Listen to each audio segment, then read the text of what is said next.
اللهم اهدنا فيمن هديت، وعافنا فيمن عافيت، وتولنا فيمن توليت، وبارك لنا فيما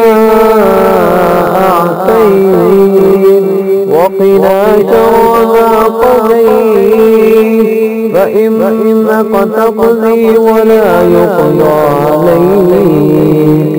إنه لا يذل من واليت ولا يئذ من عاديت، تباركت ربنا وتعاليت، نستغفرك ونتوب إليك، وصلى الله على النبي.